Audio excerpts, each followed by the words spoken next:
Friends, অনেকদিন পর আমরা যাচ্ছি টাকি।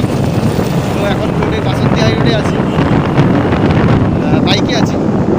আর দু সাইডে জল আছে। আসলে এগুলো সব যেগুলো দেখছেন ক্যামেরাটা যেগুলো দেখছেন এগুলো সব মাছ চাষ হয়, ফেরি। এদিকেও ফেরি, এদিকেও ফেরি, ডান দিক বাঁ দিক দুদিকেই ফেরি থাকে। আর তার ফেরির মাঝখানে মাঝখানে ইট ভাটা আছে ওখানে। আসলে গাড়ি চালাচ্ছি তো ওই জন্য কথা বলতে একটু প্রবলেমও হচ্ছে। ইট ভাটাটা একটু এদিকে প্লিজ।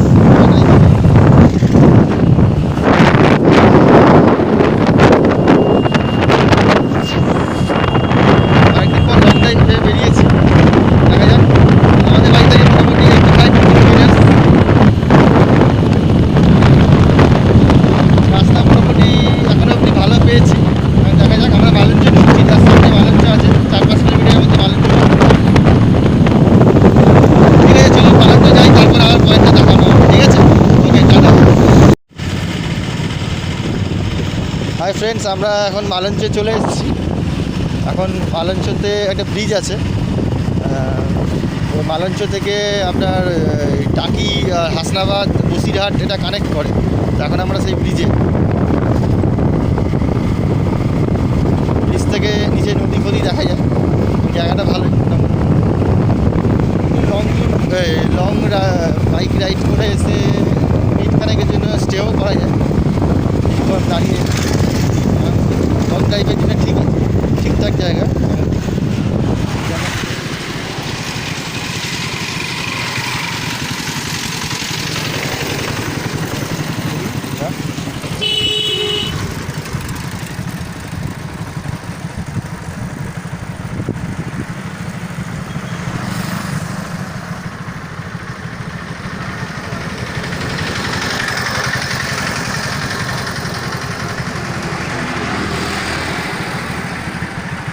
এখন আমরা ওইদিকে পড়বে আপনার, এই পাশে হাসনাবাদ, এদিকে বসিরহাট, সোজা গেলে টাকি, ন্যাজাটো এদিকেই পড়বে। আমরা এখন কলকাতা থেকে এই পাশ থেকে এলাম, তো এখন ওদিকে যাব। ওই দূরে অনেক ইটভাটা আছে প্রচুর এদিকে। আর এদিক দিয়ে একটা নদী, বিদ্যাধরী নদী, এটা এদিকে দুদিকে মিলে গেছে। এদিকে কলকাতা, এদিকে আপনার বসিরহাটের দিকে চলে গেছে। ওকে, থ্যাংক ইউ, পরেরটা আবার দেখাবো। ওকে, বাই ফ্রেন্ডস। তো চলে এসেছি আমরা টাকিতে, পৌঁছে গেছি অলরেডি। টাকি ওই পাশটা বাংলাদেশ আছে। আর এখান থেকে বোট থেকে অনেক নৌকা ছাড়ছে, এই বোট ছাড়ছে এখান থেকে। এটা হচ্ছে টাকি রাজবাড়ি ঘাট। তো মাইকে অ্যানাউন্স করছে, যারা যেতে চায়, ইচ্ছুক যারা ঘুরতে চায়, তারা বোটে করে ঘুরতে পারে মোটামুটি। আমি যেটুকুনি দেখলাম রাস্তাটা খুবই খারাপ। আপনার ভেবিয়া চৌমাথা মালঞ্চল পর থেকে রাস্তাটা খুবই খারাপ, এতটাই খারাপ রাস্তা যে প্রচুর টাইমও লেগে যায়। এই একটা বোট ছাড়লো, দেখুন পেছনে। মাত্র 40 টাকা। পরবর্তী ঘটঘটি আমরা এক্ষুনি করে দেবো। যারা যারা যেতে আমাদের কাউন্টারে এসে যোগাযোগ করুন। মাত্র 40 টাকার বিনিময়ে সমুদ্রের মোহনা। এখান থেকে আমরা যাবো, অনেকগুলো স্পট যাবো, ভেবে রেখেছি অনেকগুলো স্পট যাবো।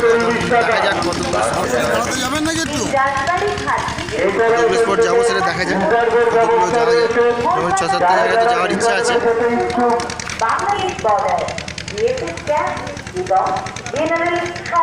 বাংলাদেশ কুপন প্রত্যেকটি 40 টাকা আর 30 টাকা।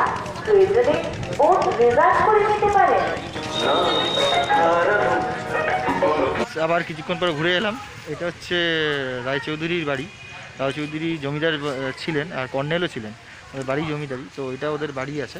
আর টোটাল এরিয়াটাও অনেক বড় আছে, আমি আপনাকে দেখাই। এরিয়াটা খুব সুন্দর এরিয়া, এবং সবাই মোটামুটি এখানে আসে। এর পিছন দিকে দালান আছে আর বড় আছে। আমরা বাইক নিয়েই চলে এসেছি, ঘুরছি এখানে। তো অসুবিধা নেই, আপনার বাইক নিয়ে আরামসে আসতে পারেন, কোনো প্রবলেম নেই। এবং রাস্তাঘাট মোটামুটি ঠিক আছে এখানে, যেটুকুনি এখনও অবধি ঘুরলাম।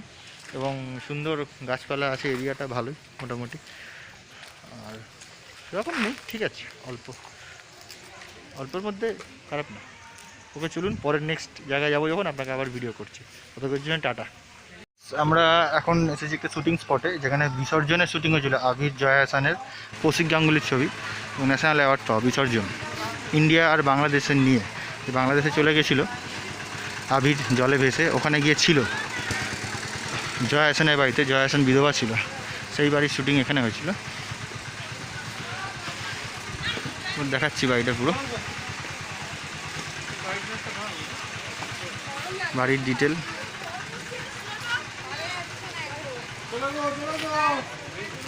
এখানেই সেই আবির আর জয়া হাসানের বিখ্যাত শুটিংটা হয়েছিল।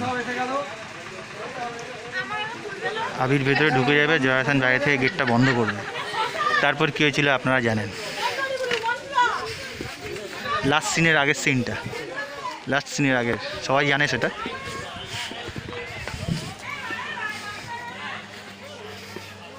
চারিদিক দিয়ে দেখাচ্ছি, এইদিকেও আছে, এদিকেও গেটটা আছে। এখানে আবির বসেছিল, এখানটাতে আবির বসে থাকবে, বসে বিড়ি খাবে, সিগারেট খাবে, ওর বাবার দিকে থাকবে এই জায়গাটাতেই।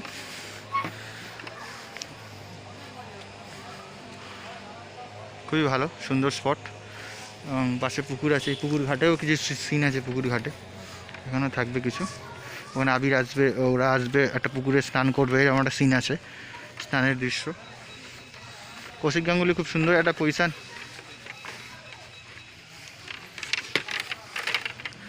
খুব সুন্দর সিনেমা, খুব ভালো সিনেমা করেছে, শুটিং স্পটটা ভালো।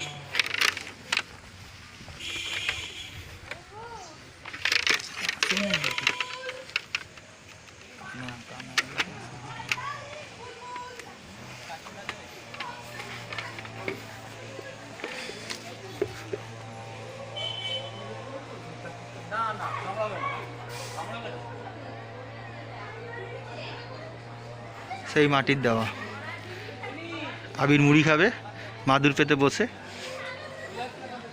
টালির ছাদে তলায়, সঙ্গে জয়া হাসান। ওকে ফ্রেন্ডস, পরের নেক্সট জায়গায় গেলে আবার ভিডিওটা করছি। ওকে, ততক্ষণের জন্য টাটা। আমরা এখন বিসর্জনের শুটিং দেখে একটা জঙ্গলের মধ্যে দিয়ে যাচ্ছি, মানে ছোটোখাটো জঙ্গল, ওটাকে মিনি সুন্দরবন বলে। রাস্তাটা দেখুন এত সুন্দর, গ্রামের রাস্তা খুবই ভালো। পাশে এখানে সর্ষে ক্ষেত আছে, ঠিক আছে, ওই দূরে টোটো আসছে, মানে এটা পুরো গ্রাম বাংলা পরিবেশ, দারুণ একটা লাগছে, দারুণ ব্যাপার। ছোট্ট একটা বাম্পার পেয়ে এলাম। বাইক থাকলে কিন্তু খুবই মজা, মজাই মজা, পুরো বাংলাদেশিদের মতো কথা বলতে হচ্ছে, ঠিক আছে, যেহেতু এখানে বাংলাদেশ আছে না, টাচটা আছে। দেখুন রাস্তাটা শুধু দেখুন, এইটুকুনি রাস্তা, এটাকে বলে প্রধানমন্ত্রী আবাস যোজনা, সরি গ্রামীণ সড়ক যোজনা। দেখেছেন প্রধানমন্ত্রী কত কাজ করেছে।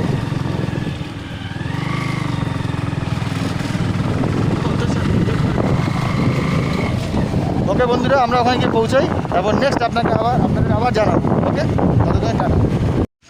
হাই ফ্রেন্ডস, আমরা এখন মিনি সুন্দরবনে এসেছি টাকির। আমি বলেছিলাম নেক্সট যেখানে যাবো সেখানে আপনাদেরকে দেখাবো ভিডিওটা, আপনারা দেখুন। এটা মিনি সুন্দরবন বলে টাকির, ওই থেকে রাস্তা আছে পুরোটা যাওয়ার।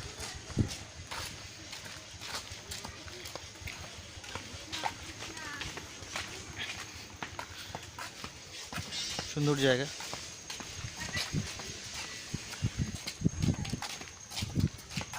ওখানে একটা বসার জায়গাও আছে, এখানে ছোটো প্রচুর গাছ আছে, এখানে দেখুন এগুলো সব আপনার সুন্দরী গাছ, সুন্দরী মূল আছে এখানে প্রচুর গাছে। হোগলা পাতা, হোগলা পাতার হোগলা বন, যে হোগলা পাতা দিয়ে বাড়িতে ইয়ে করে, ওই ঘরে সেট দেয় যে হোগলা পাতা, সে হোগলা বন এটা। আর এখানে প্রচুর আছে, আগে আমি দেখেছি পাতা, তারপরেও আপনাদেরকে একবার দেখালাম। দেখুন, ও এটা দিয়ে দিলে জল ফল কিছু পড়ে না, টেস্ট করে দেখিনি, হতে পারে, দেখেছি। ওকে চলুন, থ্যাংক ইউ, টাটা। আমরা ফিরে এলাম, এটা আমরা ওই মিনি সুন্দরবনেই আছি। তো এইটা তো ইচ্ছামতি নদী, এখানে ইচ্ছামতি নদীটা অনেক ছোট এবং কাছে, এবং নদীটা বাংলাদেশ যশোর পড়ে না সম্ভবত, যেটা বলতে হবে, ম্যাপটা দেখে বলতে হবে। তবে এই জায়গাটা পিকনিক স্পট, ভালো জায়গা, জায়গাটা একটু প্লিজ দেখো। এখানে প্রচুর লোক পিকনিক করে, এখানে পুরোটাই সুন্দর বনের মতো গাছ রয়েছে, অনেক সুন্দরী গাছ আছে, হোগলা গাছ আছে আপনাদের বললাম।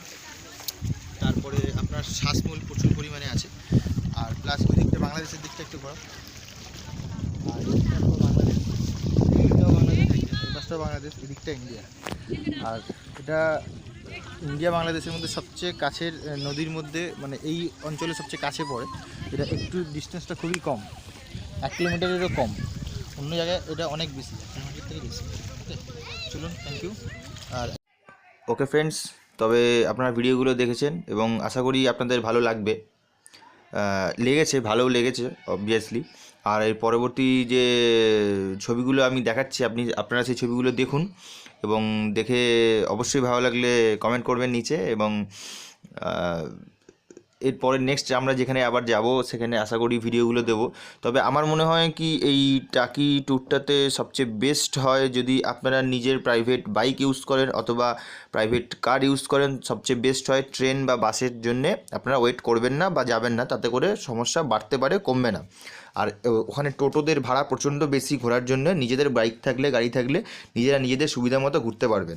এবং বিভিন্ন জায়গায় বিভিন্ন রকম শট আছে, খুব ভালো ভালো জায়গা আছে যেগুলো ঘুরতে পারেন নিজেদের মতো করে। তবে আমি বলবো, রেকমেন্ড করবো যে খাবার দাবার ওখানে না খাওয়াই ভালো। একটু সাইডে এসে ভেবিয়াতে এসে খাওয়াটাই ভালো, কারণ ওখানে খাবার দাবারের রেট প্রচণ্ড বেশি, উন্নত মানের একদমই নয়। ওকে ফ্রেন্ডস, তাহলে আপনারা দেখুন, ছবিগুলো দেখুন এবং এনজয় করুন এবং অবশ্যই কমেন্ট করতে ভুলবেন না কিন্তু। ওকে, টাটা।